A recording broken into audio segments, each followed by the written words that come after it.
هم قالوا لي الحلقه دي هتبقى ترند على اليوتيوب. انا مستضيف النهارده يعني 5 اشخاص في بعض.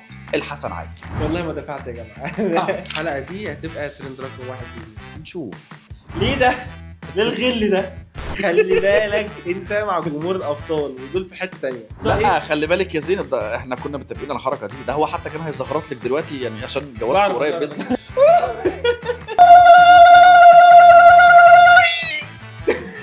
هي دي الزغروطه بقى. انت على حق ولا على باطل؟ لا انا على باطل. يعني انت ما اخطاتش؟ انا اخطأت كتير جدا. ماشي. ده انا طول النهار بخطأ. انا لحقتني. كان هيلبس اسود. تعال نقلها تعجبها من الاول. امسك الخشب. شوف طيب اليوتيوب بيدخلك شهريا في متوسط كام؟ اليوتيوب يدخل انا شرف في آه. مصر كام؟ اللهم صل على النبي. بصوا يا جماعه، لا انا هقول لك على اقعد بس. ده بيتصرف على اليوتيوب زي ما قلت لك. ده لو اتصرف عليه ده آه. اتصرف على بيتي. البودكاست ده اسمه ايه؟ بيني وبينك انت. يبقى انت تقول لي بيني وبينك انسى. هم قالوا لي الحلقه دي هتبقى ترند على اليوتيوب. ليه بقى؟ هل هي ثقه ولا غرور؟ انا مش عارف. ثقه. بس انا مستضيف النهارده يعني 5 اشخاص في بعض. مستضيف يوتيوبر، مستضيف مغني، مستضيف ممثل، مستضيف حبيب، مستضيف راجل بيعمل حركات بقى وبيدرب الناس بقى كونج فو وبتاع حاجات من دي، مستضيف مفكر، مستضيف كونتنت كرييتور، مستضيف الحسن عادل. والله ما دفعت يا جماعه. ما هو انا بقى الراجل ده قال ان هو جامد قوي والحاجات دي كلها متمثله فيه. انا هشوف ولسه في حاجات ما يعرفهاش. انا هتفاجئ. انا عايز اقول لك بقى عشان ما يبقاش ده مغرور بقى وبيتكلم عن نفسه بقى والكلام ده كله. تتكلم عني دلوقتي؟ لا اكيد حاسك هتتكلم عني. ده علي غزلان يا جماعه. ايوه امدح احلى الشخصيات، من اجمل الشخصيات، من الناس المطربين جدا. ايوه في تاني؟ لا هو بس كفايه كده كفايه على انا بديك 20 جنيه انت اديني $20. كده كفايه. انت بتكسب قد 90 مره. انا لسه مين قناتي قال لك؟ 600,000. ده انا عليا كتير. انا قناتي 600,000 من 6 مليون. الله اكبر. خد يا عم خدها. لا خليهم معاك والله. ماشي. خليهم معاك عشان رشوه قدام الناس.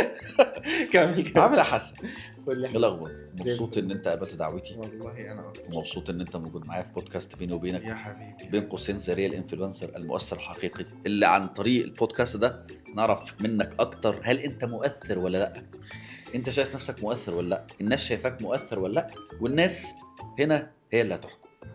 جاهز يا صاحبي؟ جاهز، يلا بينا. احنا هنا مش بتاع اسئله، احنا بندردش. احنا يلا قاعدين بينا. مع بعض براحتنا، نقعد ساعه 2 3 كده انا متاكد الناس بتحبك والله والناس يا عايزه جماعة تسمع يعني حياتك عامله ازاي. انا مبسوط طبعا ان انا معاك النهارده قوي قوي قوي، وان شاء الله كده ربنا يعني يكرمنا. وزي ما قلت لكم الحلقه دي هتبقى ترند رقم 1 باذن الله. هنشوف لو بقت ترند رقم مش 2 هنشوف يا ريس. يبقى الراجل ده مش مؤثر يا صاحبي. والراجل ده كلامانجي. صاحبي انا عارف الجمهور اللي معايا اللي هيسمعوا الفيديو ده من اول ثانيه لحد اخر ثانيه. والناس اللي لو بتسمع على التيك توك هيسرشوا ويدخلوا على اليوتيوب يسمعونا. انا عارف انا بقول لك ايه، اسمعني يا جماعه. الراجل ده واثق في نفسه قوي يا جماعه. خلي بالك. ثقته مخوفاني. خلي بالك انت مع جمهور الابطال ودول في حته تانية. مع احترام الجمال الناس اللي معايا حبايبي. انا حاسس مثلا، انا شايف كده في ميم كده حاسه هيتحط كده وتقول الكلمتين دول فجاه الحلقه في الاخر كده موجوده. بتحط نفسكم في مواقف بايخه. لا ده لو انت نشرت الفيديو بطريقه غلط. الحسين اخوك وراك المفروض ولا ماسك الشغل ده ده؟ حسين النجم.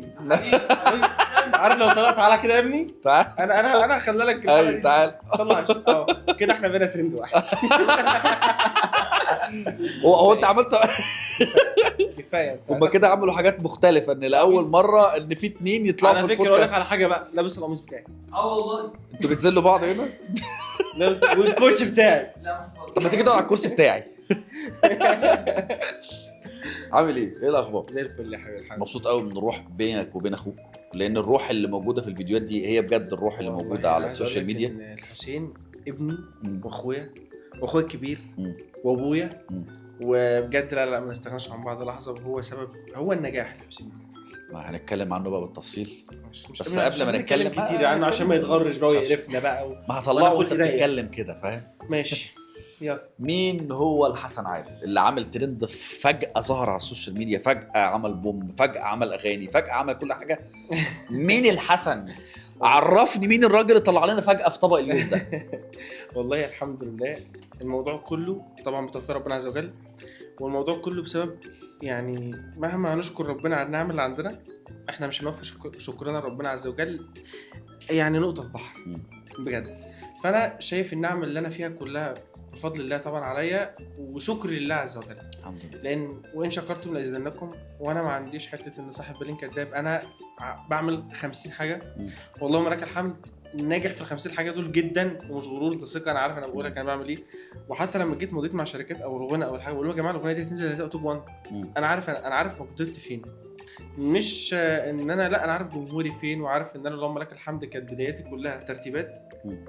كاتب ان انا في 2025 من 2022 اول اغنيه ليا 1 يناير 2025، وكل حاجه مترتبه وكل حاجه متظبطه وكل حاجه لها مكانها ووقتها معايا انا بالذات. فدايما الترتيب ودايما انك تكون متوكل على الله هو ده سبب في نجاحك قبل اي حاجه. الحمد لله. وربنا بيفتحها بقى يعني. بدات ازاي بقى؟ بدايتك كانت ازاي؟ ايه اللي جاب في دماغك فكره انك تفتح السوشيال ميديا؟ اول طلع على السوشيال ميديا ايه اللي جاب في دماغك؟ ميديا؟ انا اعرف ان انت اصلا مش بتاع السوشيال ميديا، انت كنت مدرب دفاع عن النفس وسيلف ديفنس. لا وانا بدايتي زمان، انا من 2007 6 انا واخد بطولات في الكونفو. بطولات وانا عندي 7 سنين. والحمد لله بعشق المزيكا في العمر ده برضو بجانب الرياضه. فانا ما كانش ليا اختلاط بالناس، ما كانش ليا اصحاب قدي معايا كده، لا كان اختلاطي باعمار كبيره. وكان والدي دايما ربنا يديله الصحه بيخليني اتعامل مع ناس اكبر مني، لدرجه ان اللي في سني ما كنتش شايفهم.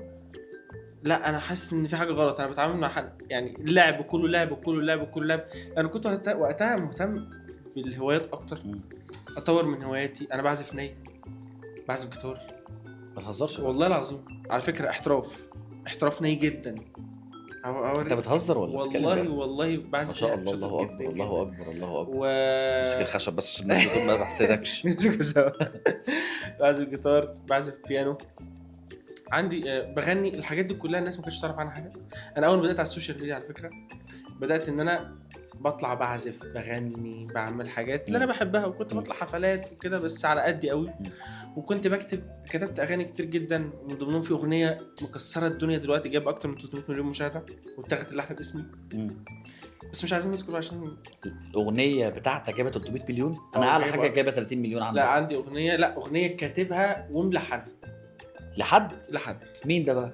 لا الناس دي كلمتني وكلمت مره وحصل بقى جم كلموني. معلش ما حدش الحال مش هتشاف كده، مش تطلع ترند. لا بيني وبينك لا معلش لا ما هو البودكاست ده اسمه ايه؟ بيني وبينك انت تقول لي بيني وبينك انسى. والله العظيم ما انا سابق الا لما تقول. صدقني والله ما انا سابق والله وحياة الحسين. لا صعبه السبب. وحياة زينب وحياة زينب لا تقول. خد يا زينب وحياة زينب لا باظت اصلا. وحياة زينب لا تقول. وحياة الحسين عندك. طب معلش اغنيه ايه اللي جابت 300 مليون دي؟ صعبه والله. هتقولها ما تخافش بجد. خليها بيني وبينك. قولها بيني وبينك. لا هنا قولها انا حالف. صوم 3 ايام. لا انا حالف. قولها يلا. طب بص قولها بيني وبينك. طب قولها لي كده في ودني وانا ده مش هينفع والله. قولها لي في ودني. قول والله ما تقولها. والله ما هقولها. قول والله قولها لي في ودنك. والله ما هقولها. بس ممكن المايك يسمعها. قولها لي في ودنك. غير السؤال. هموت واعرفها. لا والله. تعالى قولها في ودني. طب خلاص هنبعد بس مشاكل كبيره. قول والله ما تقول للناس. والله ما اقول للناس بس اعرف. كذاب والله بجد. قول والله العظيم. انا قلت ان انا مش هقول حد على السوشيال ميديا ولا هتصل. طب يا جماعه انا سابق صحفي. الحسن كتب اغنيه اسمها لا انا في 20 جنيه اديتها لك فاهم محتاجها.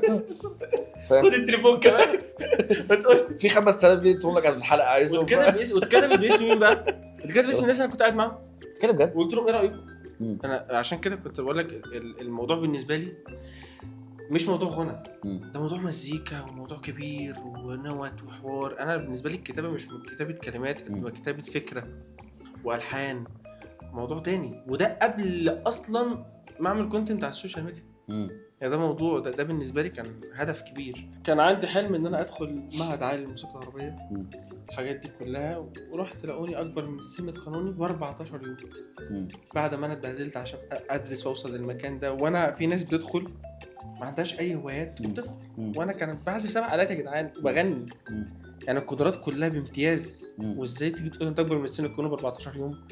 دي كانت كلها حاجات طبعا بتهدم بتدمر فيا من ناحيه المزيكا. مم. فاستريحت في المزيكا شويه مم. وبدات اهتم بالمجال الرياضه، وانا حكم في الرياضه اصلا، حكم في رياضه الكاراتيه. وكمان قعدت ادرب فتره والناس كلها، وكانت بدايتي بقى على السوشيال ميديا. اول فيديو رياضي اعمله كان كله مزيكا وناي وجيتار وحفلات. بجيب كام 200 مشاهده، 300 مشاهده، 400 مشاهده. من اول نزول الفيديو الرياضه وانا بعلم سيلف ديفنس كان محتوى زي بانتوماين كده صامت مش بتكلم. الفيديو 9 مليون مشاهده على اليوتيوب ولا فيسبوك كان تيك توك بقى. تيك توك كان تيك توك 9 مليون. انا ازاي 9 مليون 9 مليون وفي يومين؟ ده موضوع مريب. قلت لا انا هبدا اكمل في الكونتنت الرياضي. وفضلت مكمل بقى فيديوهات رياضيه وتعليم صامت صامت صامت صامت لحد ما لقيت المحتوى بتاعي بيروح للاجانب بشكل اكتر مش لمصر. كل اللي متابعيني مكسيك مش عارف ايه مش عارف ايه مش عارف والله على الانستا على التيك توك. على التيك توك ما كانش فيه اي تعليقات عربيه. يعني انت اصلا بدايتك تيك توك؟ بدايتي تيك توك كان يوتيوب بس كنت بحط على اغاني 300 مشاهده 200 مشاهده. ما كنتش انا بتكلم بدايتي كان انطلاقه تيك توك. حلو. كان انطلاقه كانت تيك توك. بعد كده خلاص انا مش عايز اتشهر بره، انا ما حدش عارفني هنا. بدات اعمل محتوى السيلف ديفنس اللي هو اللي ما حدش يعرفه غير قليلين جدا، وبدات ابتكر في المحتوى نفسه في الفكره الرياضيه. بدات اتكلم بصوتي واخترع افكار واعمل لو حد شدك واعمل حاجات يعني للبنات اكتر اللي هي بتتعرض لها.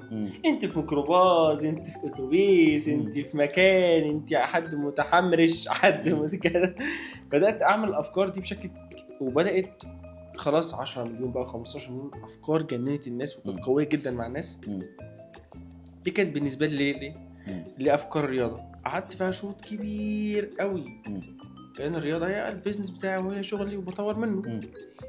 خلاص بقى ان انا بدي دورات تدريب في الاتحاد وبدي والتحكيم والحمد لله وصلت لمرحله قويه جدا. بس لسه غريزه المزيكا والغنى بتحبها طغي على عليك. انا مش عايز اظهر الناس الرياضه، انا عايز اظهر الناس فن اللي انا عامله واللي انا بعمله.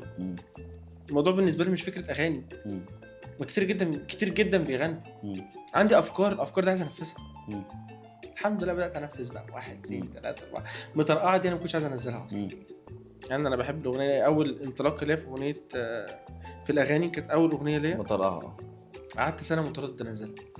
كنت مصورها لا كنت مسجلها بس مش حاسس ان ده كواليتي انا عايز اوريه للناس. مش حاسس ان ده حاجه.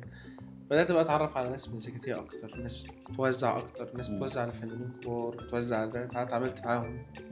الاسعار كانت غاليه شويه عليا في الاول. يعني اغنيه مترقعه دي مكلفاني 3000 جنيه بس ولا حاجه دلوقتي. 3000 جنيه كانت اغنيه مترقعه كانت مكلفاني توزيع وتسجيل. ما بقولك ولا حاجه. اقل اغنيه ليها دلوقتي بتخش لها في 150,000 جنيه يعني. ده غير انت عايز اقول لك غير التصوير كمان. ارقام كبيره. فالموضوع مش سهل والموضوع فيه منافسه قويه قوي قوي قوي بالذات في المزيكا. وهي مسهل ومكملين. يعني انت بدايتك بعد الحوار بتاع الفيديوهات السيلف ديفنس والمزيكا بدات الاغاني، ما بداتش حاجات وفيديوهات التمثيل؟ انا بص هو بدات الاغاني. بنبدا ننزل اغاني لان قبل ما نبدا نعمل اكونت بقى كان الحسين بيعمل اكونت تابعني واتابعك.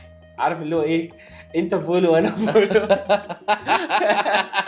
قلت له يا ابني بطل ده.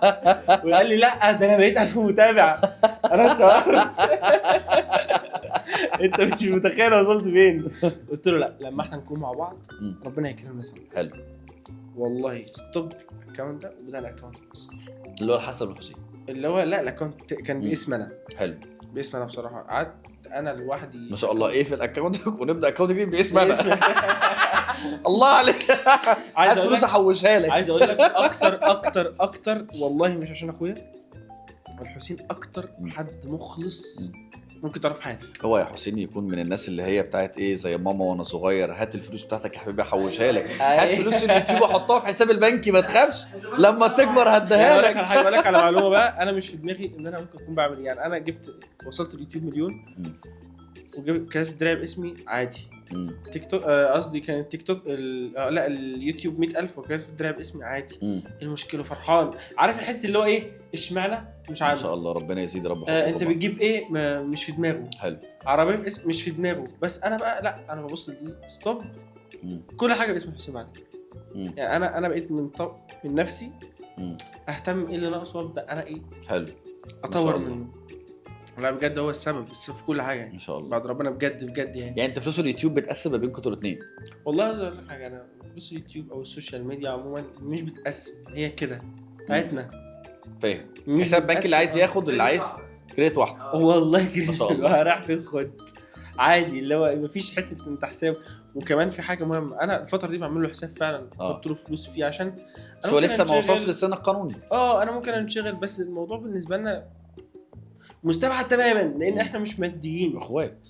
احنا لو ماديين مش هنصرف على الكونتنت بتاعنا اصلا. وقسما بالله بنصرف مصاريف ضخمه ما شاء الله. وافكار انا ممكن افكر في فكره عارف الفكره دي ممكن تجيب لي مشاهد دلوقتي بس لا هتمرمط 3-4 ايام واسافر واطلع بس عشان نعمل فكره محدش عملها. انت بقى حابب من وسط المحتوى المتنوع اللي انت بتعمله انهي محتوى اكتر انت حابه؟ يعني الاغاني ولا المحتوى اللي انت بتنزله على طول تقريبا كل يوم او كل يومين اللي هي التحديات والسكتشات والحركات واللي هو بالنسبه لي انا الموضوع الاغاني طبعا لان هي دي غريزه فاهم من وانا صغير وفي افكار وفي اغاني جايه كبيره جدا قدام بتناقش حاجات كتير. يعني الاغنيه اللي هي بتاعت فلسطين انا عايز اقول لك اغنيه حلاوه رمضان واغنيه العيد دي حلوه قوي عايز اقول لك الاغنيه بتاعت يا حلاوه رمضان دي اتسجلت واتصورت اتكتبت كله قال احنا يا حسن يلا اغنيه رمضان اغنيه رمضان اغنيه رمضان.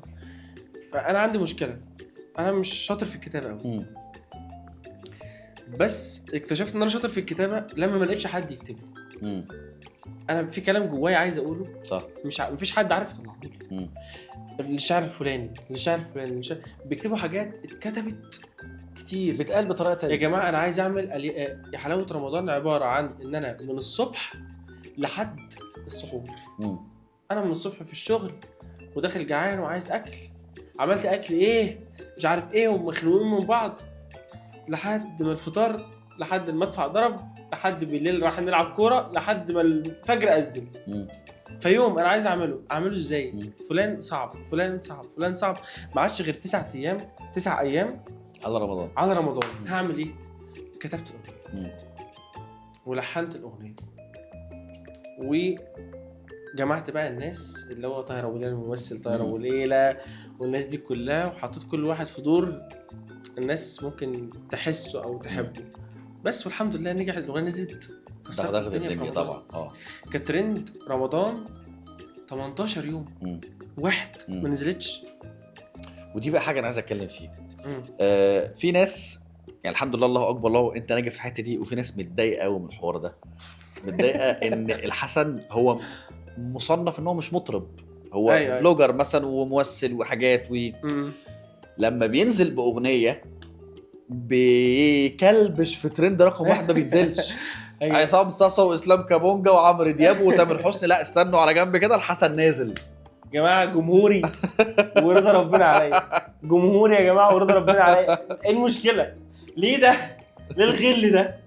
طب بتعمل ايه يعني؟ ايه اللي بتعمله عشان لما الفيديو ينزل يبقى ترند رقم 1؟ والله ولا اي حاجه. انا بنزل اغنيه يا جماعه انا نزلت اغنيتي. هو الفكره بالنسبه لي انا مخطط من فتره كبيره جدا على موضوع الاغاني وانا عارف البلان اللي انا عاملها في الاغاني ازاي وكمان حته ان جمهوري انا بقول يا ناس انا منزل اغنيه خلاص الموضوع الناس قاعده مستنياك والناس عارفه ان انا بغني اصلا. الناس عارفه ان انا بقدم كونتنت غنائي مش رياضه وعارفه ان انا بعزف وعارفه ده بس ممكن عشان الفيديوهات الاكتر التانية هي كانت رياضه اكتر وكانت محتوى هزار لان انا اوريدي بمثل فاذا الرياضه والحاجات الفاني والحاجات دي كلها بتخدم على التمثيل والغناء بيخدم على التمثيل ده كله اصلا في نطاق المحتوى بتاعنا. ولكن حته بقى ان انا بنعمل حاجه لا والله هو الموضوع كله كده بالذات عايز اقول لك على حاجه اليوتيوب الوحيد كلمه هاشتاج ترند دي مش بيد اي حد ولا بايد يوتيوب نفسه. صح. دي خوارزميات سيرش كتير عليك جدا، ناس كتير بتدور عليك جدا، فانت في ترند رقم 1. صح. طب هل في حد اتضايق من الحوار ان انت دايما ترند رقم 1 وحصل لك يا مشاكل بسبب لهوي. الحوار ده؟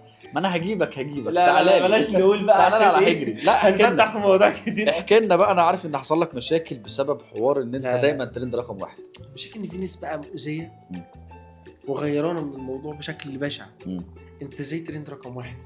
انت ايه ترند رقم؟ انت كل اغنيه تنزلها ترند رقم 1. انت بتعمل ايه؟ هو مش هو لو دخل شاف انا بعمل ايه هو بنفسه هو اللي يستاهل يكون ترند رقم 1. والله مغرور يا جماعه، انتوا شوفوا بنفسكم. انتوا شوفوا بنفسكم. احنا عملنا اغنيه للعيد، هاتولي اغنيه للعيد في الاغاني كلها بتتكلم عن الفكره دي. مستحيل. هاتولي اغنيه رمضان بتوصف اليوم ده، مستحيل. احنا بدور اعمل فكره. حته بقى الناس اللي بتضرنا والناس اللي بتأذينا، انا اول ما نزلت ترند رقم 1 فبدأ اسئله كتير جدا. نزلت الاغنيه الثانيه ترند رقم 1 فبدأت ناس تكلمني انت بتعمل ايه؟ انت خطتك ايه في التسويق؟ انت خطتك. الموضوع مش خطه خالص. الموضوع احنا بنعمل حاجه حلوه ناس بتحبها فبتنجح. صح. لان في حاجه اسمها واتش تايم ومتوسط مشاهده ومواضيع كبيره جدا بتساعد ان الاغنيه تنجح. صح. لا بايدي ولا بايدك ولا بايد اي حد. صح. بلس انها بتتسمع على منصات تانية سبوتيفاي وانغامي وبتتسمع هنا وهنا وهنا. هي دي الفكره. فانا عندي جمهور بيحبني، فانا عرضت عليه منتج وهو الاغاني اللي انا اصلا يعني مرتبه من صغري، فالموضوع الناس حبته خلاص مش بايدي. طب من وسط الاغاني انت عملت تقريبا 4 اغاني اللي اتشهروا جامد قوي، صح؟ ايه اكتر اغنيه انت بتحبها؟ اكتر اغنيه انا بحبها رتبهم لي كده من حيث الترتيب، الاحب الى قلبك. هو الاحب الى قلبي دلوقتي في اغاني انا بعمل اغاني بره الموضوع دلوقتي، ففي اغاني احب لسه هتنزل. لا انا بتكلم في حيث ال4 اللي موجوده دلوقتي. حيث ال4 اللي موجودين دلوقتي هي اليوم العيد لسنه. ان اليوم العيد دي ليها قصه معايا صعبه شويه. ايه بقى قصه اليوم العيد؟ انا ما كنتش اعمل اغنيه للعيد لسبب ان انا شايف اغاني كتير جدا اتعملت للعيد، وانا لما انزل اغنيه عاديه يبقى انا كده معلش في اللفظ بهري يعني. احنا ايه الجديد اللي انت عملته؟ ولكن اخواتي بقى اصحابنا خالد وكينج والناس دي كلها قعدوا معايا، لا انت لازم تعمل اغنيه للعيد يا جماعه، انا مش في دماغي. ويشاء القدر ان فكره تيجي في دماغي. والله العظيم بجد تخيل كده طفله واقفه في حطام صعب جدا ونفسها في العيد ومش موجوده مامتها ومش موجود باباها ومش موجود اصحابها. فانا عايز اخد الطفله دي من الحطام ده ادخلها الجنه. ودي كانت بتناقش الفكره اللي في دماغي، اللي فكره القضيه بتاعتنا يعني. فانا كان شخصيتي كنت بجسد فكره ان انا كوطن عربي حضنت الطفله دي اللي هي بتجسد فلسطين. اول ما حضنتها اتحول الموضوع من دمار لجنه، وهي فكره احتواء. صح. احتواء للدوله. احنا كوطن على فكره مش سياسه خالص، انا بتكلم في فكره. احتواء وطن لدوله معينه او لحاجه معينه. ففي الاخر بقول لها انت نفسك في ايه، واول ما شلت حضني منها رجعت لنفس الايه الحطام تاني. اذا احنا مرتبطين بحضن. هي دي كلها اللي كانت الفكره بالنسبه لي. فكره جت هنا واصبحت وسواس قهري. اقسم بالله انا 3 ايام بفكر في الفكره، بقوم وانام بفكر فيها. صعب، حاجه بقت حاله مرضيه بالنسبه لي. لا عارف افكر في افكار ولا عارف هي دي بس احتوت على. انا قلت خلاص انا ممكن اجي السنه الجايه. لا احتوت على دماغي واحتوت على شخصيتي ان انا لازم اعملها. شفت اللي فيه حاجه انت لازم هتطلع. كتبت ولحنت وما لقيتش اجمل من بنت كانت موجوده معانا واسمها ايسل. ايسل دي بنت خالد، شطوره جدا، وخالد كان قاعد قبلها معايا اسبوع. يشاء القدر بنت صوتها حلو، اسمع صوتها ايه ده جميل جدا. كان بره فكره انها تغني معايا في الاغنيه اصلا. حسيت كاركتر وشها شكل فلسطينيين شويه، وتعالي نعمل فكره وعجبتها جدا. ايسل الاغنيه دي بقى خدت معانا، انا عارف ان انا رغيت كتير معلش. لا انا عايز، مبسوط مستمتع جدا. الاغنيه دي احنا باقي بالظبط 8 ايام على رمضان. لا خلصت كتاب ولا الفكره فينش بالنسبه لي ولا عملت اي حاجه. اخويا وحبيب قلبي يوسف حسين موزع شاطر جدا، يلا بينا انا عندي 1 2 3، قال لي بكره تكون عندي. رحت رمينا جايد، الفكره عجبته جدا وخليت الفكره تبقى مزيج ما بين اللغه العربيه في الاول وبعد كده بقيت عمي عادي جدا، وهي البنت لوحدها منفصله عني في اللهجه والطريقه والموضوع يعني. فالمهم قعدنا سجلنا، خدت 3 ايام في التسجيل، كانت الاغنيه اترمت جايد من غير اي مزيكا دلوقتي، واحنا خلاص الجايد لسه ما خلصش، انا محتاج استلم الجايد معانا عشان اقدر اصور عليه صح. فعدى يومين، ما عادش غير يومين على عيد او 3 ايام وما صورتش اهو. بس عدى يومين او 3 ايام. انت معاك 3 ايام تصور فيديو كليب وتمنتجه والشركه وتمنتجه وتخلصه. الموضوع بقى في الحته ايه، انا كان معايا صاحبي دايما اللي معايا بيخرج لي ودايما واقف جنبي، حمد عاشور. ده حبيب قلبي، كنت اعرفه من زمان وحد محترم في السوشيال وبيتعامل كده باخلاص بجد. حمدي انت فين؟ حمدي حصل له دروب وانا معتمد على حمدي بشكل اساسي، هو اللي هيخرج الموضوع.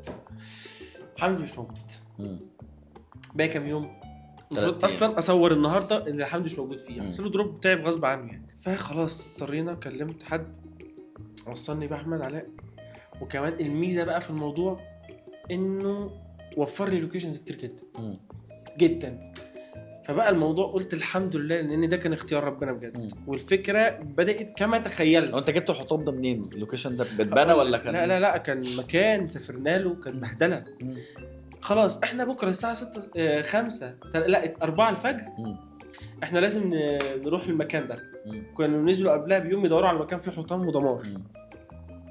لو مكان بس كان بعيد شويتين. ايسل جت البطله دي، بطله بجد.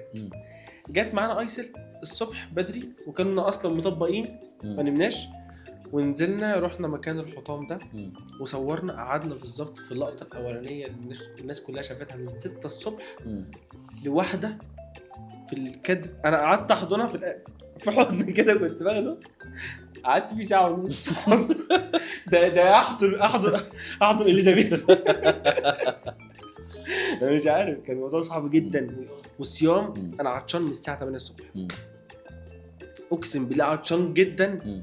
8 الصبح وحران جدا يعني. اليوم ده كان عذاب بالنسبه لنا يعني. انت ايه الشيطان اشرب يا عم، ده دين يسر مش عسر، اشرب بقى وعديها. لا فعلا انا مش عايز اقول لك ان تقريبا التيم كله شارب. رومارو المسيحي مش المؤازرة الوجدانية. خلصنا الساعة 1 تقريبا وطلعنا على اللوكيشن التاني اللي هو فيه لوكيشنات في نفس اليوم. انا والله دايخ جدا. وانا اصلا مش في الفيديو كليب بضحك. انا كنت بقول انا دخت، انا كنت هقع، انا دخت كنت اتقلب. دخنا ورحنا اللوكيشن، خدنا اللوكيشن بقى. يومها كان بصراحة صعب جدا.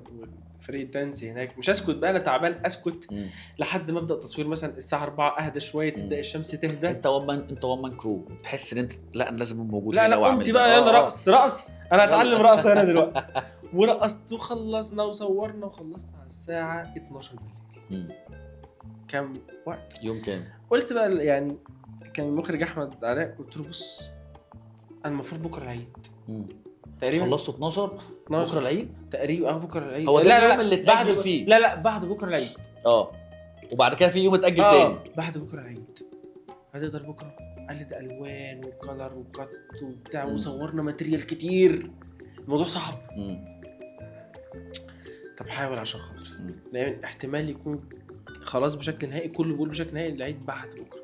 يعني كان اليوم اللي كنت قلت لك عليه العيد بعد بكره بشكل نهائي، فاحنا مفيش حل غير بكره معانا.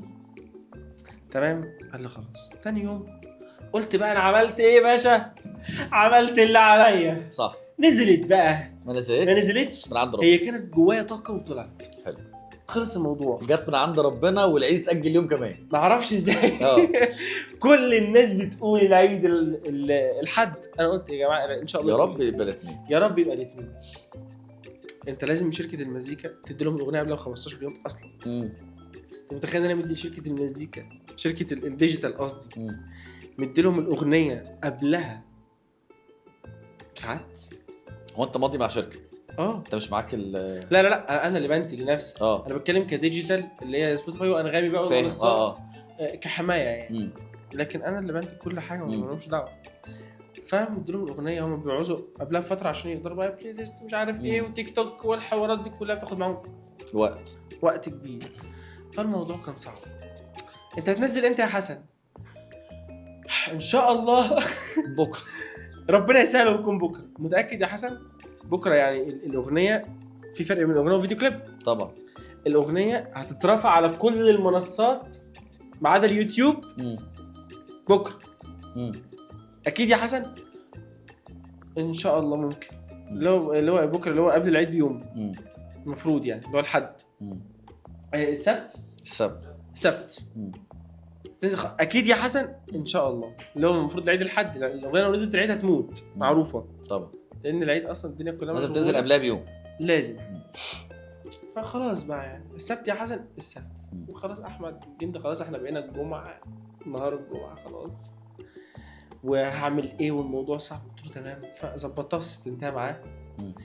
فكلمني بالليل يا حسن احنا خلصنا ايه بالاغنيه قصقصه هتجيلي امتى؟ انا ما كنتش نمت بقى. شايف ده كله الدايره دي كلها مفيش نوم. هتجيلي الفجر انا ابعت لك اللوكيشن والعنوان بالتفصيل وتيجي تخبط عليا هنكملها انا وانت ممكن نخلصها على الساعه 8 الصبح كده ولا حاجه. رحت له لحد بيته وما نمتش ورحنا ظبطنا المونتاج بتاعها على الساعه 11 استلمت الاغنيه الساعه 11 يوم التنزيل. رفعنا الاغنيه كانت نزلت على الساعه 3 تاني. انا شفت اللي بشوف الكومنتات كلها شكل بعضها حاجه من كل اللي تنم ايه ده ما شاء الله احنا ناجحين قوي. الاغنيه ما شاء الله ترند رقم 1 في ساعتين. الله كانت اقوى اغنيه بالنسبه لي بالنسبه قعد دي احب اغنيه لقلبي. تعرف تغني لنا حته منها قصه بتاعت بتاعت اليوم العيد عشان صغننه كانت ايه اليوم العيد اليوم العيد وده لبس جديد لبس الجديد خلينا نعيش والفرحة معانا واكيد هنلاقي ناس هنا وحشانا. والله الدنيا النهارده عيد عشان انت معايا ان شاء الله. طيب انت الحسين هو من الناس والتيم بتاعك هو من الناس اللي انت مفتخر ان هم موجودين في ظهرك وحاجات دي. انما اكيد في حد تاني في ظهرك ما اتكلمناش عنه النهارده. قول لنا مين الحد اللي انت شايفه في ظهرك اللي لسه ما اتكلمناش عنه لحد دلوقتي؟ طبعا ده يعني ده شيء اساسي. دعوات والدي طبعا هي سبب كبير. هو ما كانش ده اللي انا عايزه اقوله بس قشطه ماشي. والدك ماشي كمل يا حبيبي كمل ده انت تاخد علقه بنت لذينه. ما انا لازم استرت من ايه. ايوه غير باباك. ايوه كمل استنى. والدي وطبعا يعني اللهم صل على سيدنا النبي يا رب ما اغلط. ايوه محدش يقول له ايوه مين تاني اللي سبب واقفين في ظهري جدا. ايوه اخواتي وحبايب قلبي بلال علي ومحمد علي. بلال محمد علي ده انت تاخد بالشبشب دلوقتي. كمل اللي بعده. انا جاي معاك افركش. ايوه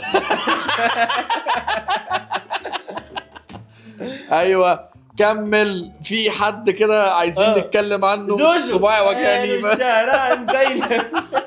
صباعي وجعني فاهم حاسس. لا عايز اقول لك ان زينب خطيبتي ان شاء الله افتكرتها.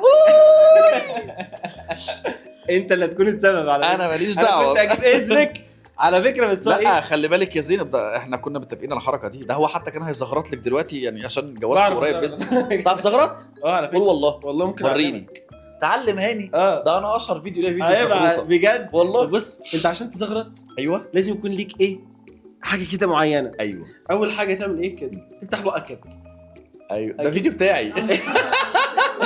ده الفيديو بتاعي اقسم بالله انا اتعلمت منك. اتعلمت مني. ده الفيديو بتاعي انا والله تخيل. انا تقريبا اشوف الفيديو ده من سنتين. ايوه من زمان صح من 2010. يا يبقى هو لا ايوه ايوه والله. ايه ده سبحان الله ده الفيديو بتاعي وانت مش عارف. ايوه طب قول لي بقى. طب علمني كده هشوف انت اتعلمت ولا لا. الفيديو بتاعه كان بيقول ايه اول. طبعا الكلام اللي احنا اتكلمنا فيه في الاول ده كله نسوه يعني انا تافه دلوقتي. بص كبرتك يلا قول. اول حاجه يا جماعه عشان يعني الزغروطه بتاعتك لازم تكون زغروطه فنيه. ايوه سيبك بقى من الزغروطه بتاعت الافراح والكلام ده كله. في زغروطه اسمها زغروطه ايه فنيه. لازم تجيبي تون معين ماشي تلمسي الدو وتنزلي على السول كده مره واحده. حلو. ازاي بقى؟ اول حاجه بتعمل كده اول حاجه اعمل معايا بقى، ماشي، ما انت اللي هعمل معلمها لي. هعمل معاك اهو، يلا. اول حاجه كده افتح بقى كده، اضم بقي اضم بقى اوه كده اهو، كده ضميته خلاص اهو اهو. ماشي. تمام. تاني حاجه هتعمل ازاي؟ بدل ده هتجيب حاجه اسمها المستعار كده. ماشي. تالت حاجه لسانك كده عامل كده. اها هتقول الاو بالمستعار الفنيه الموسيقيه دي، أيوة. وتقوم جاي راميه الصوت وتخلي لسانك بس يروح يعمل كده. ماشي، اعملها بقى تبقى عامله ازاي؟ يلا هاتها انت الاول. اول حاجه ما تيجي هاتها بقى لايف بقى. 1 2 3 لا كمل، يلا هاتها. 1 2 3 يلا. لا حياء في اللا حياء في الزغروطه في العلم. ماشي. 1 2 3 بس. لا لا يا اسطى، عمل ازاي بقى؟ ما ينفعش اعملها قدام استاذ.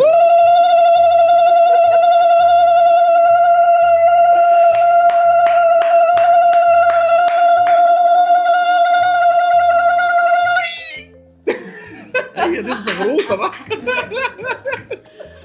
ودي خدته نتائج تعليمي. دايما ساعات الطالب يعني يتفوق على الاستاذ. ماشي يا عم. الناس طبعا اللي كانت في ظهري طبعا زينبو. لا زينبو انا عايز اقول لك ان هي اللهم بارك حد يعني انت غلطان، ايوه انا غلطان، اللي هو بيستوعب جدا. انت ولا هي؟ هي بتستوعب وفاهمه وذكيه وعندها ادراك للخطا اللي ممكن تكون بتعمله او الصح اللي ممكن تكون بتعمله. يعني انت اخطاتي، انا اخطات، وبتبدا تعالج ده. يعني انت ما اخطاتش؟ انا اخطات كتير جدا. ماشي. ده انا طول النهار بخطأ.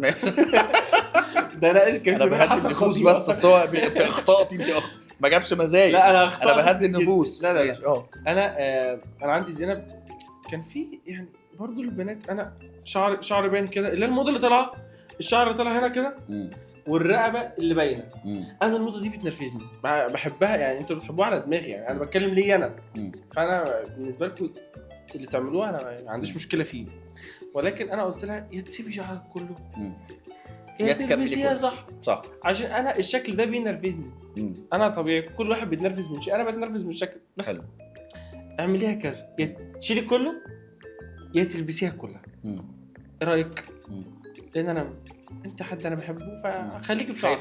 فانا قلت لها ايه، شيل الطرحه خالص. شفت الموضوع فين؟ قلت لها شيل الطرحه خالص، يعني خليكي انا ما عنديش مشكله يا جدعان عادي خليكي من غير طرحه، بس انا عشان عارف ان هي ذكيه قلت كده. فلا قفلت صح وبدات تبقى صح جدا ما شاء الله، بشكل بقى ايه مريح، وبدات تشوف نفسها ازاي انا كنت بلبس كده، فبدات تبقى نظرتها شبه نظرتي في النقطه اللي زي دي. صح. مش بغلط، مش بحرم، انا مش شيخ، كل واحد حر، كل واحد يعمل اللي هو عايزه، كل واحد عارف قدام ربنا بيعمل صح ولا غلط. بس انا مش هقول حاجه الناس عارفاها او الناس مش عارفاها، انا ابيض، انا صباح الفل. طب انتوا عرفتوا على بعض ازاي؟ زينب انا دخلت، كنا بنتكلم، دخلت كلمت انا وهي. مين اللي بدأ الكلام؟ انا اتكلمت. انت اللي بدأت؟ انا اللي بدأت. ايوه.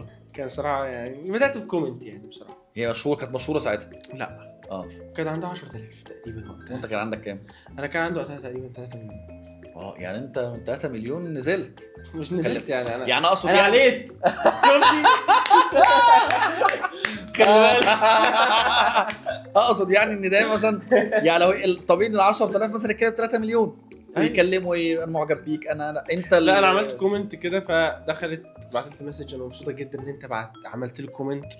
فبدا يحصل فيه ايه نقاش، طب اساعدك في ايه، طب اعملي كذا، طب اعملي كذا. بنت موهوبه والله بجد، بعيد عن زينب هي حد كاريزما جدا، بس انا من طبعي اي حد عنده موهبه، لان انا اتحرمت من ده زمان. اتحرمت ان حد انه كله يكون ضدي في مواهبي، وده غلط وده مش غلط، ايه نتيجه ده، هتكسب ايه من ده، هتوصل لايه من ده. فانا اي حد عنده موهبه كده، لا انا ممكن اضحي بحاجات كتير جدا، بوقت كبير جدا عشان يقدر ينمي ده. فاعملي كذا، صوري كذا، اعملي فيديوهات كذا، بلاش الفيديوهات كذا، الفيديو هيبقى قوي جدا اشتغل عليه. فبدأ يكون في ما بيننا وبين بعض نصايح بعيد عن الناس، معرفة مش السوشيال ميديا. يعني ما اتقابلتش انا وزينب مرة لحد الخطوبة خدنا صورة مع بعض ونزلتها، ما حصلش.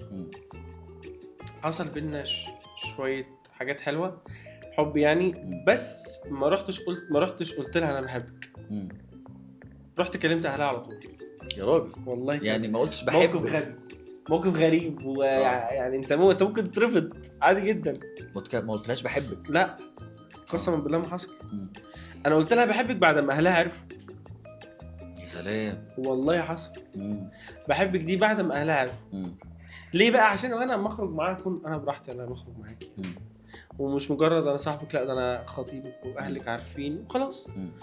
فبدأ اصلا الناس من غير ما انزل صور الكومنت البعض قال، الناس كلها قالت ان في ايه ارتباط مم. من قبل ما يحصل ارتباط مم. رسمي. كان باين. كان باين الناس ولا نزلت برضه طب هي صورة. حتى ما قالتلكش يعني انت ما قلتش بحبك؟ لا هو هي ما الطبيعي، قالتش عارف اللي هو يعني استعباط. استعباط. انا عارفه، إحنا بس بنستعبط يتمنعنا إحنا وهن الاتنين. راغبات. احنا لسه نستعبط. فقعدت مع حد قريبها مم. اخوها الكبير، مم. قلت له انا كذا كذا كذا. مم. قال لك انت كذا كذا قال لي يا حبيبي انت كذا كذا كذا. فيلا قلت له بنعمل طب كذا كذا كذا كذا. انا لو كذا كذا فكذا. فقرأنا فتحة، مم. ودي كانت البوم عندنا. كانت زي امتى بقى قريت الفاتحه؟ انتوا مخطوب بقالكوا قد ايه؟ احنا دلوقتي كقراءة فتحة وخطوبة بتاع ما كملناش 7 شهور، 8 9 شهور. 9 شهور. جواز امتى بقى؟ 8 9 سنين. ليه؟ ما انت ماديا مبسوط اهو الحمد لله. لا تكسب حلو والله اكبر. شهور كده. شهور. طيب كاميرا معاك، كاميرا معاك. انسى بقى كل اللي ورا الكاميرا دول خالص. الفيديو ده موجه الى زينب.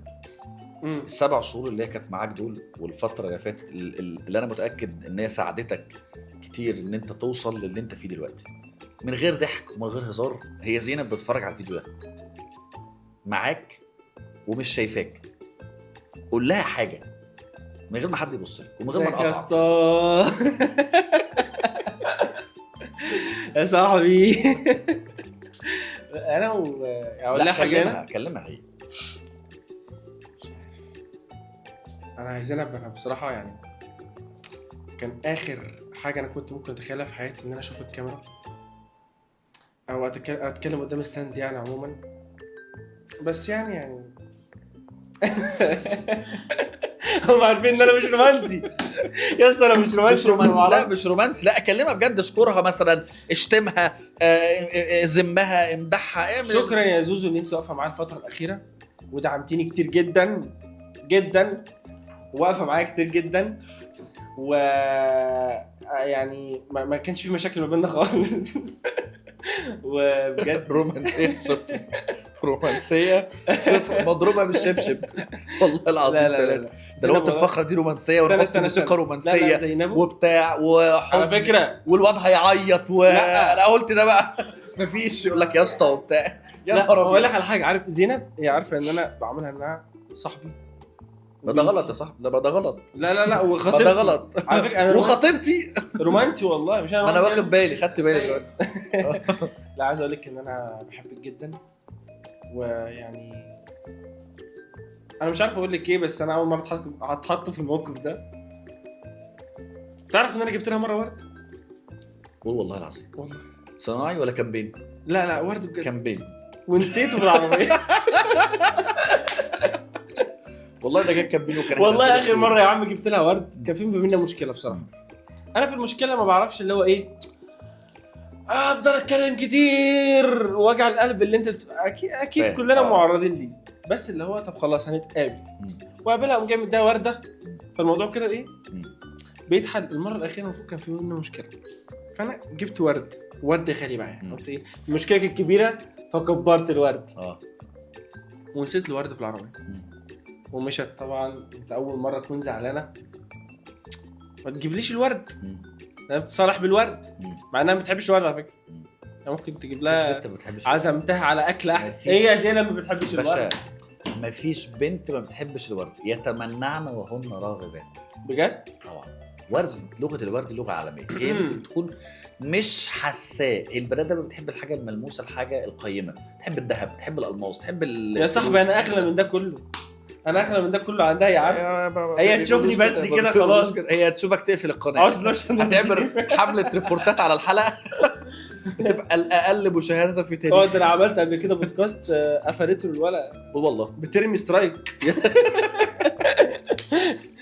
طيب بمناسبه الاشتراك والحاجات من دي، هل انت عملت فيديوهات قبل كده؟ انا اعرف ان ليك فيديو كده عمل لك كارثه وعمل لك مشكله. لا ده انا في اغاني كلها بتاعتي اتقفلت، ما تعرفش الحوار ده؟ لا ايه اللي حصل؟ في ناس من اللي هم اللي مش سالكين الاخصام. وعايز اقول لك بقى ان انا عامل اغنيه اسمها مش سالكين. عملت لهم اغنيه مخصوص وان شاء الله دي اول اغنيه نازله باذن الله في الموضوع الجاي. مين بقى من السالكين؟ قول لي اسم حد انت مخصم معاه. مش يعني اي حد ليه اخصام، يعني شاور كان معايا في حلقه طلع قال اسم حد مخصم معاه. انت مخصم مع حد؟ هم عارفين. مين بقى؟ قول اسامي حد. الناس كلها عارفه. ماشي قول مين. ما ينفعش. لا انت جريء. انا اعرف ان الحسن انت على حق ولا على باطل؟ لا انا على باطل اكيد. خلاص انت على باطل، خلاص يبقى انت بجح ووشك مكشوف. اطلع اتكلم بقلب جامد وقول يا جماعه انا مخصم مع كذا. يلا. لا في ناس لو ما قلتش هقول اسم الاغنيه اللي انت ملحنها وجابت 300 مليون. بصوا يا جماعه الاغنيه بتاعته اللي قالها. لا خلاص محمد شكري. مين محمد شكري؟ لا ده مش حد الناس، مش محمد شكري طبعا. هو برضو قريب من الاسم ده. اسمه محمد. اسمه ايه؟ يعني اسمه حد يعني. يا عم اسمه ايه؟ عشان كده الناس هتقول انت خايف تقول اسمه. والله ابدا. لا ما انت كده خايف. والله صح؟ ابدا. هو كده خايف يقول اسمه. حتى خايف. انا خايف. طب محمد شكري ومصطفى السيد يلا. محمد شكري ومصطفى السيد بيعملوا ايه بقى دول؟ لا هو الفكره كلها ان انا لما نزلت الاغاني حته انت ازاي انت ترند ازاي فهم عايزيني تقريبا اللي انا عرفته ان انا ارجع لهم والجا لهم وان انتوا اقوياء جدا فانتوا رجعتوا الاغاني بتاعتي. فقفلوا لي الاغاني بتاعتي كلها بعد ما كانت نزلت عشان عايزين اكون معاهم. قفلوا لي الاغاني بتاعتي كلها 4 اغاني. والله اليوم العيد دي صرفه 200,000 ربع مليون والثانيه صرفه والثانيه صرفه. قفلوا ده كله. فانت كل حاجه قدامك اتقفلت. واليوتيوب بالذات لما يكون في 3 سترايك قفل القناه كلها. ده اللي هو محمد شكري ومصطفى السيد ده ناس من السكه دي. ليه عملوا كده؟ غل. طب ورجعتها انا مش بعتبرها غل، انا بعتبرها ان هم اخطاوا ومش عارفين هم بيتعاملوا مع مين. وعشان هم مش عارفين هم بيتعاملوا مع مين فالاغاني رجعت الحمد لله. ورجعت مش بمزاجهم وما عارفين يرجعوها ازاي. بس بفضل الله ده كله كان توفيق ربنا عز وجل. وانا وقتها حسيت ان انا عندي جمهور فعلا. اقسم بالله انا لو وريتك فيديو انت هتستغرب. مش عارف دي ده غلط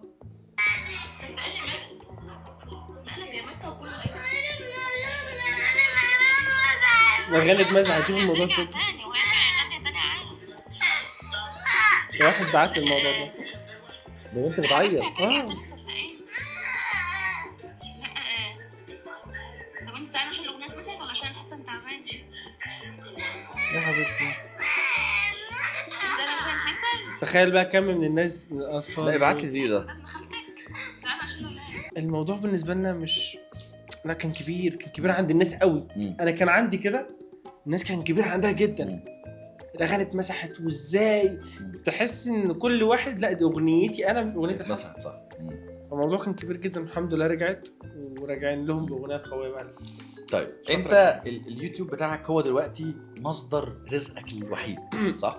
يعني مفيش شغلانه تانية تشتغلها بجانب اليوتيوب صح؟ لا انا مجال التدريب والفن مش بياكل عيش. بكتب وبلحن مش بياكل عيش. ده برضه كلام مش بياكل عيش صح. انا دكتور مرتبي 6000 جنيه ما شاء يخرب بيت بجد. اقسم بعز جلالة الله انا اخصائي رمد. طب اقسم بالله انا بمرن ومرتبي 2000 جنيه. مرتبك 2000 جنيه؟ اقسم بالله. لا اله الا الله. اقسم بالله. شفت انت اغنى مني. طب 2000 جنيه هيعمل ايه بجد؟ 2000 جنيه في الساعه؟ لا في مجال التدريب. في التدريب في تدريبه. انا 6000 جنيه لا في الشهر. لا في التدريب. لا انا 2000 جنيه في الشهر. طب انت بتدرب كام مره في الشهر؟ 8 مرات في الشهر. للشخص انت بتاخد 2000 جنيه من الشخص؟ لا انا 6000 جنيه. حبيبي 6000 جنيه في الشهر.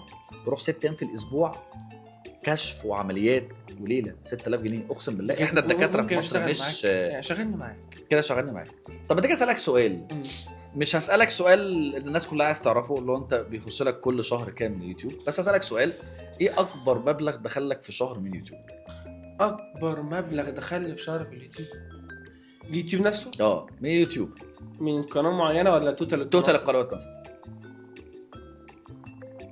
بتاع تقريبا فرنج دخل لي واستفدت بيه ان هو خلاص انا ده الشهر اللي دخل لي فلوسك دخل لك صافي. ما انا عندي مشكله. مشكله في اللي ايه؟ بيدخل لي في 20% بتروح مثلا لا ده هالك ده انا الهالك بتاعه ضعف. ازاي؟ ده انا عندي هوالك رهيب. ماليش دعوه انت بتصرف فلوس فين. انا بتكلم انت فلوس جات لك انت بتصرفها فين. انا عارف انت بتطلع فيه، بتعمل انتاج برودكشن ليك، في معاك تيم بيشتغل وراك مصورين مصاريف. واديتورز وبتاع، ماليش دعوه بالمصاريف.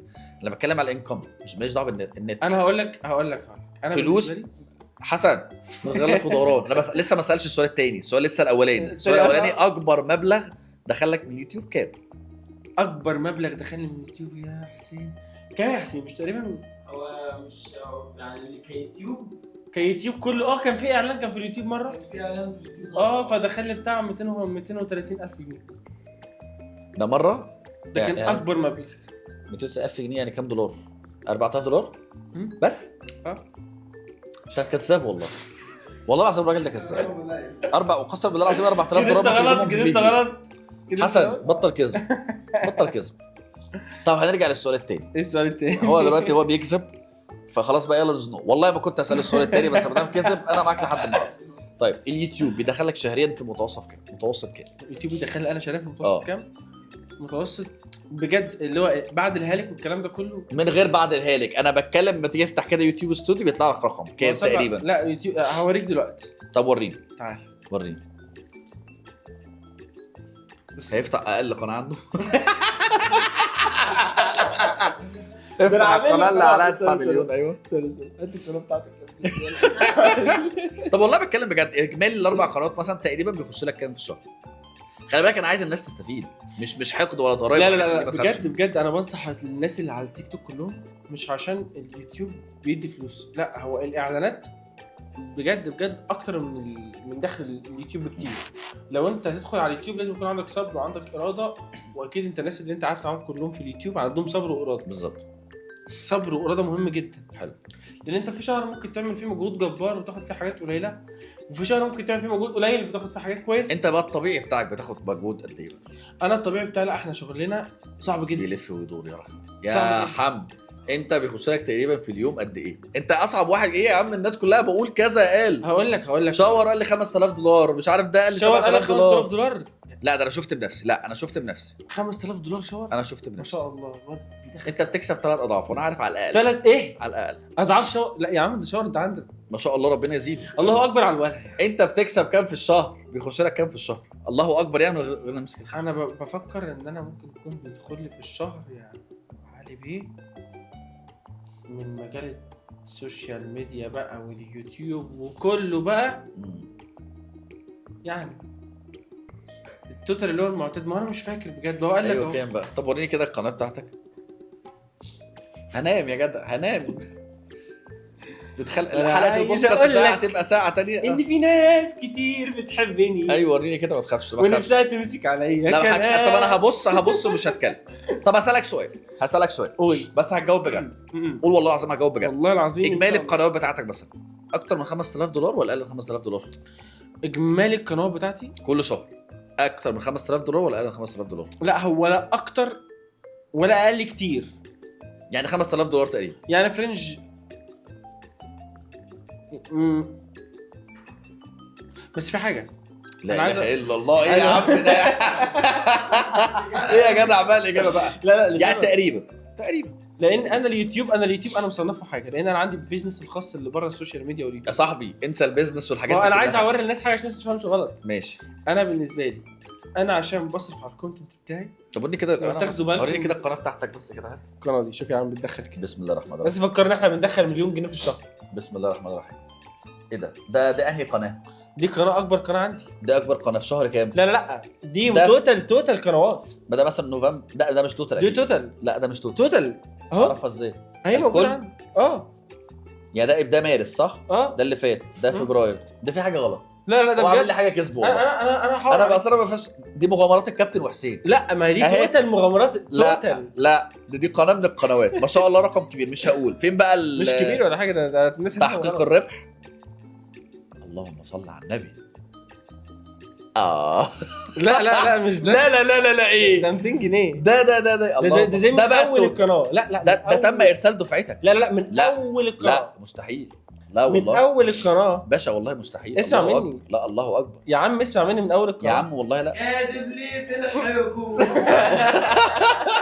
الله اكبر. بصوا يا جماعه لا انا اقول لك على اقعد بس اقعد بس ده اقعد بس اقعد بس. بصوا يا جماعه انا لو لفيت البتاع هنا انا هعتزل اليوتيوب وفيسبوك وانستجرام وتيك توك وكل مش السوشيال ميديا كل بتاعتك. الحاجات دي. اللي انت شايفه ده، اللي انت شايفه ده بيتصرف على اليوتيوب زي ما قلت لك. ده لو اتصرف عليه ده آه. يتصرف على بيتي. لا وربنا لو اتصرف لا، عليا لا. انا هعيش شهر ملك. شهر عايش سنه ملك. لا، ده بيتصرف. هم الناس عارفه انا بصرف في ايه. الاصل ده بقى انا ليا شغل بره. ممكن شغالين معاك في اليوتيوب. يعني انا عامل ممكن اعلان، أشوف لك انا عامل قنواتك. انا عامل اعلان لمرسيدس في دبي، ما شاء الله الله اكبر. واخد فيه رقم كبير جدا. قد ده اكبر ولا اقل؟ قد ده 20 مره، 20 مره 30 مره. اقسم بالله. وعامل اعلانات هتشوف ده كله عندي، يعني ده كله موجود ما عندي. شاء الله الله اكبر. ورافد اعلانات كبيره برضو جدا ربنا بارقام يزيد. كبيره جدا، بس ده كله مش مصري يعني. انا عايز اسال سؤال بقى لان الحوار ده شائك جدا. انا عرفت ان انت في اعلان رفضته بمبلغ كبير جدا ده. ايه بقى؟ ده كان اعلان، انا ما اتكلمش على الحوار ده. مين اللي قال لك الموضوع ده؟ قول لي انا اخبارك كلها عندي معايا تيم اعداد عظيم. انا رفضت اعلان كبير جدا لبيبسي، مم. كان جاي لي فيه بتاع رقم كبير قوي. 3 مليون جنيه. ده لا انت متابع. عرفت. وكمان اللي هو راح رفضت 3 مليون جنيه في اعلان. رفضت لبيبسي. 3 مليون عشان اعلان مقاطعه، لان كان وقتها فعلا الموضوع كان صعب، مم. وكان اعلان فعلا يعني انا مع كنت المقاطعة. وكمان أنت مع المقاطعه. انا وقتها مم. كنت محتاج فلوس جدا. مم. كان في مشاكل معايا وكنت محتاج فلوس وجاي لي الاعلان ده. وعلى فكره اعلانات كتير جدا برفضها مم. قوي علشان هي ممكن تضر حد مم. قوي. وفي ايه مثلا اعلان من الاعلانات اللي انت رفضتها؟ كتير. عندك وان اكسبت، عندك اعلانات دول، اعلانات تعرف ان دول. الحوار ده حصل معايا كارثه. انا كارثه سمعت بسببه. برضه. انا في مره، الكلام ده من زمان من حوالي 5 سنين، انا ما كنتش اعرف ان في حاجه اسمها حاجات المراهنات واعلانات المراهنات والحاجات دي ما اعرفش. فبدون ذكر اسماء يعني عشان في ناس نفسيتها ضعيفه شويه ممكن تخش تعمل سيرش عليه. انا اتعرض عليا مبلغ حلو مقابل ستوري واحده 1 فريم. كنت راجع ساعتها من الجونه، واحد كلمني بقول لك يا عندي اعلان لابلكيشن مراهنات اسمه كذا. هو ما فاهمنيش مراهنات، ابلكيشن اسمه كذا، هتطلع ستوري 30 ثانيه تطلع تقول يا جماعه نزلوا الابلكيشن ده وخمنوا مين اللي هيكسب، ريال مدريد ولا برشلونه، واللي هيخمن صح هياخد فلوس. بس دي الكارثه. طلعت قلت ده المشكله مش في دي. بعد كده دي ستوري 24 ساعه بتختفي. ندمت على الحوار ده وبدات اقول للناس يا جماعه بلاش ابلكيشنز المراهنات والحاجات من دي حرام وي. اكتشفت بقى ان الفيديو بتاعي ده اتاخد وبداوا ينزلوه على القنوات والمنصات واليوتيوب ويعملوا عليه سبونسر. ده حاجه زي ما بيقولوا 1 2 3 وانا والله ندمان. يعني انا ما اعرفش ان ده كان ابلكيشن مرات انا ناخد ذنوب عليه والله العظيم. والله ندمت عليه انا حتى الان ندمان ان عملت حاجه زي دي، بس ما كنتش اعرف ان في ان ده حرام وان دي مراهنات وان الحاجات دي كلها. وحتى الان والله العظيم اتعرض عليا مبلغ اللي انت وقعت فيه ده بالله العظيم والله اتعرض عليا مبلغ. والله لو اتعرض على مين بالذي هيوافق عليه.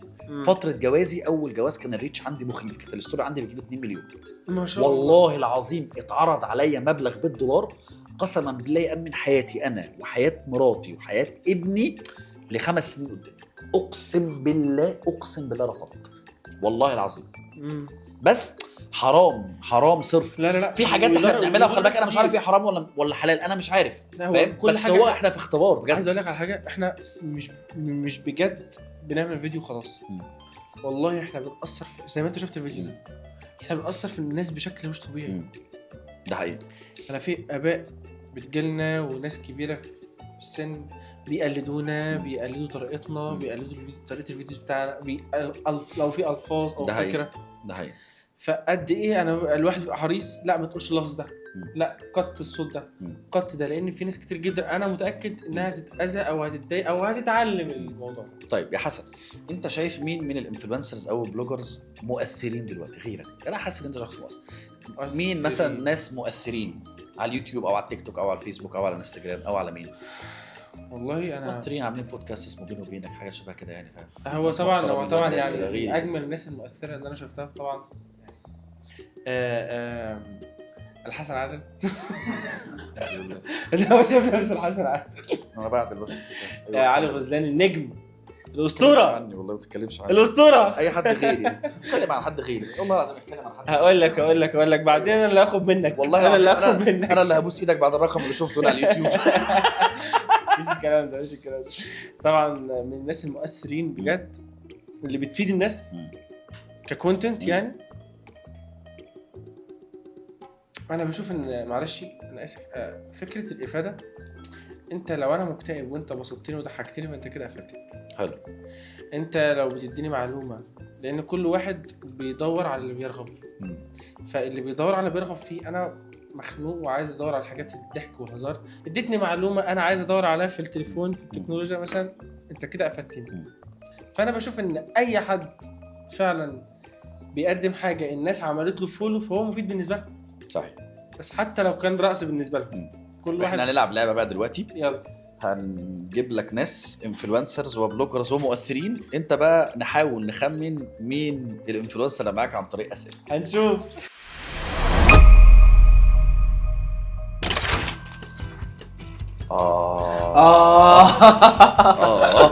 انت استنى لا ارجع لورا عشان الكاميرا تبقى جايبه. معاك ماشي. انت معاك بقى حد بقى مين اللي يبدا؟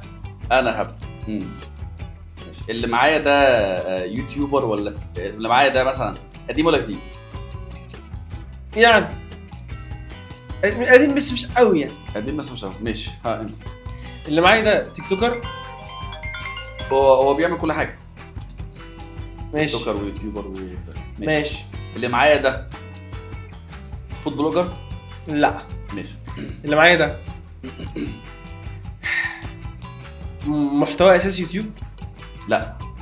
اللي معايا ده محتوى الاساسي. اللي معايا ده يوتيوبر. يعني يوتيوبر وكل حاجه برضه. ماشي. اللي معايا ده ممثل. يعني لا هو يعني بيعمل محتوى بيعمل تمثيل برضه يعني مثل في كذا حاجه برضه. عمل سكتشات وحاجات كده. كذا مسلسل وكده. اللي معايا ده بيقدم محتوى ميلي عن الكوره. لا. اللي معايا ده بيعمل محتوى مفيد. اللي معايا ده متجوز. مش عارف بس ممكن. انا عايز. طب اللي ورا هو متجوز ولا لا؟ تقريبا. اللي معايا ده فود بلوجر. لا احنا قلنا محتوى تعليمي. انا مش اللي معايا انا سالت فود بلوجر ده صح؟ انت قلت لي لا انت قلت لي ده مش فود بلوجر. مش بقى. انت قلت لي ده مش فود بلوجر. ده مش بيقدم محتوى كوره. لا. مش يوتيوبر. لا يوتيوبر وممكن يعني ليه منصات تانية كتير جدا. اللي معايا ده شاور. لا. ماشي كده انت خسر. لا ما انت بتخمن كذا تخمين. لا مش اللي بيقول بيخسر. لا معاك كذا تخمين. شاور. اللي معايا ده معروف جدا. اللي معايا ده بيقدم انستجرامه فوق ال 2 مليون صح؟ يعني متجوز وانستجرامه فوق ال 2 مليون بيقدم اللي معايا ده عمرو راضي. كده هتخسر. غلط برضو. ماشي كده ماشي. اللي معايا ده بيقول قرآن وحاجات دينية. لا. اللي معايا ده ايه هو صعب قوي ده.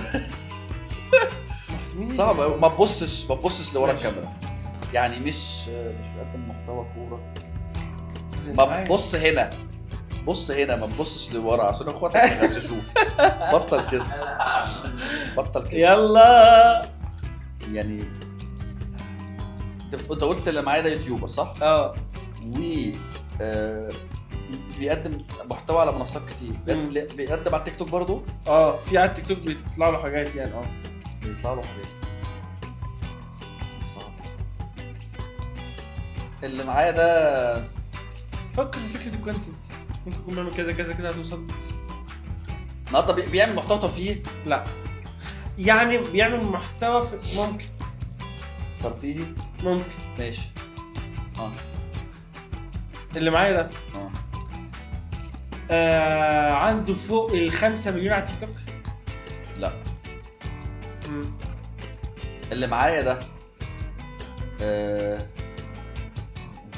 لا صعب قوي. هو صعب سهل ولا صعب؟ سهل اللي معايا سهل ولا صعب؟ سؤال واحد لو انت سالته سؤال واحد يا معروف كده ماشي. اللي معايا ده والله العظيم صعب قوي يا جماعه.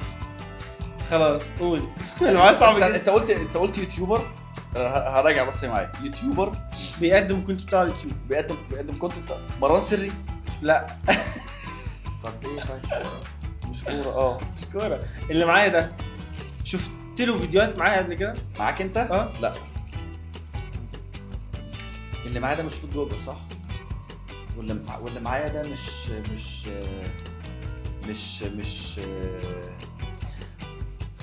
موضوع صعب قوي. اللي معايا ده بيقدم. استنى يا اللي عليا. استنى الموضوع صعب قوي. انا كمان. اللي معايا ده لا هتخسر كده.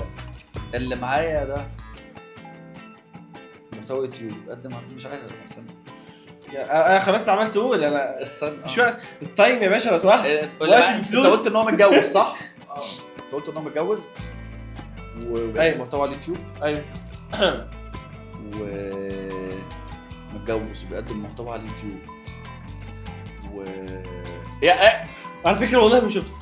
ايه ده؟ والله شفت الفار شفته. اقسم بالله ما اعرف مين اسمه ايه. مش ما تقولش. انا قعدت برضه لما اعرف. بص الفار يا لهوي. اقسم طب بالله. ماشي مش هتكلم الفار. بس انا عملت كده. بس ما تبصش ما تبصش. بس مين؟ والله العظيم صعب يا جماعه مش عارف مين. والله ما اعرف. طب اقسم ماشي. بالله المره الثانيه ما اعرفش بجد. يا ريتني. يا جماعه اللعبه صعبه قوي. اللعبه صعبه قوي والله. طيب اللي معايا ده اراجع اللي انا قلته. متجوز وبيقدم محتوى على اليوتيوب ومش شاور صح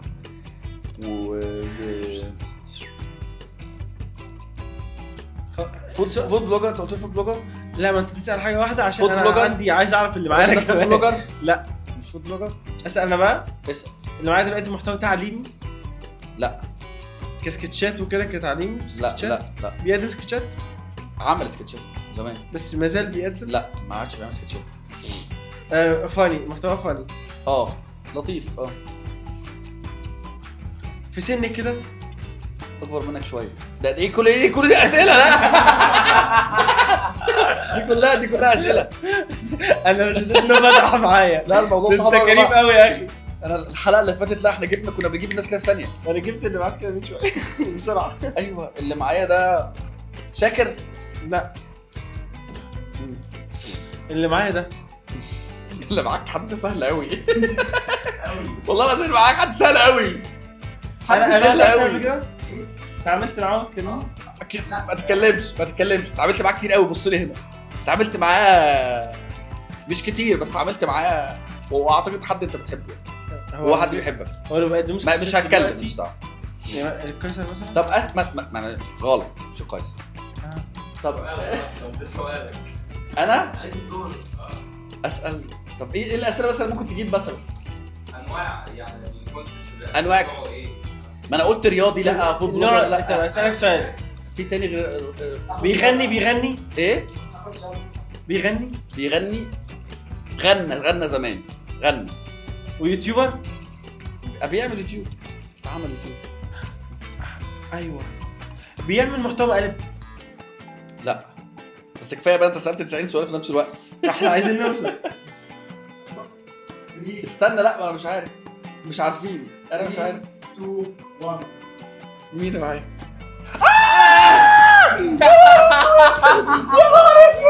عيب في حقي. والله عيب في حقي. انا اسف يا غندور. انا اسف يا نهار اسود.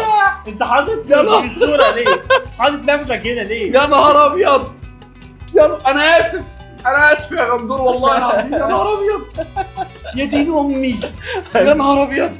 والله العظيم ما اعرف وانا ما اعرفش ان هم حاطين لك والله انا. يا نهار ابيض. انا اسف. ده الوحيد اللي ما ينفعش غلط فيه والله. عملاق الكونتنت. لا تعالى نلعب واحده كمان. طيب حط لنا 2 سهلين يا عم. لا اله الا الله. اللي معاك حد ايه؟ انا ما اعرفوش قوي بس تمام. حلو انا عارف يعني عارف تفاصيل عنه. اقدر اوصل لك تفاصيل عنه. ماشي يلا بسم الله الرحمن الرحيم. يلا بسم الله الرحمن الرحيم. اللي معايا ده قديم ولا جديد؟ يعني لا قديم. مش يعني قديم. يعني قديم يعني مش من فتره كبيره يعني. ماشي. اللي معايا ده تسأل. تيك توكر. لا هو بيقدم محتوى في كل حاجه. اللي معايا ده بيقدم محتوى عن الكوره. عن الكوره لا، ماشي. بس ممكن يكون بيلعب كوره، بس مش بيقدم محتوى عن الكوره ولا لا. بيلعب كوره. ممكن يكون بيلعب بس ما اعرفش بيقدم محتوى عن الكوره ولا لا. ماشي. شفت الرد؟ لا خلي بس الرد مش عايب. اديني رساله كده. ماشي. اللي معايا ده يوتيوبر. لا كده معايا. اكيد ما اعرفش. اللي معايا ده بيقدم محتوى على التيك توك. يعني ممكن مش بيقدم بيقدم اساسي على التيك توك. محتوى خاص بيه. محتوى خاص بيه على التيك توك. حاجه هو بيعملها بس. شاكر.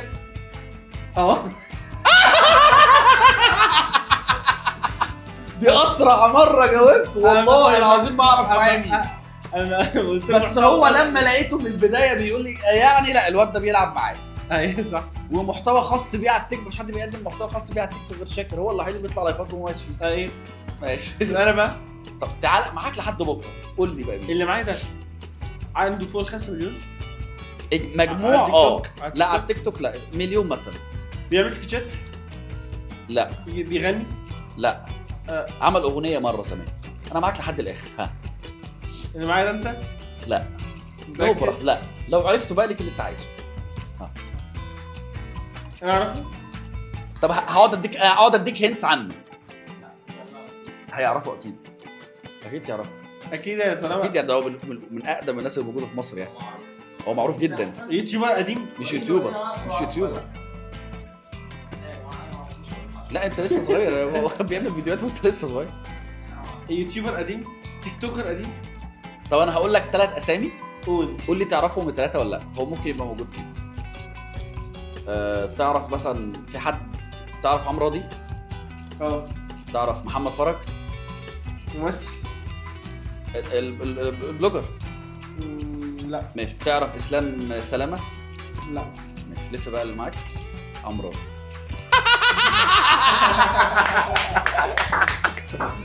قديم ولا جديد معاك؟ اللي معاك قديم. اللي معايا ده بيغني. بيغني. غنى. انت. لا مش بالسرعه دي. لا. ايه ده؟ انت غشيت. ايه ده؟ ايه الغش ده؟ مش بالسرعه. يا نهار اسود يا لهوي. يا جدع انت قلت مش بالسرعه دي. انا كنت مت. وكنت ذبحت. كنت لغيت الحلقه. انت لما قلت مش بالسرعه دي فانا قلت يبقى انت. لا مش حسن. حلقه كانت جميله سهله خفيفه. انبسطت قوي والله العظيم ان انا كنت معاك. عايز اقول لك بجد والله بجد انا رافض فكره البودكاست الفتره دي تماما. بس لما علي كلمني لا ده يعني ده علي ده حد بحبه وحد محترم وعلى طول خلاص ضل معايا. حبيبي ربنا يعني يخليك. اتشرفت بيك جدا قدام الناس العسل دي. وانا مستني الحلقه دي. هو بيقول انها هتبقى ترند رقم 1. صح يا حسين؟ طبعا صح يا حسن. باذن الله. اشوف باذن الله. نشوف. هنفتح بقى الرانك بقى. اشوف الرانك كام. هتشوف. حبيبي حسن ونورتني وشرفتني حبيب قلبي. استناكم في حلقه جديده من بودكاست بيني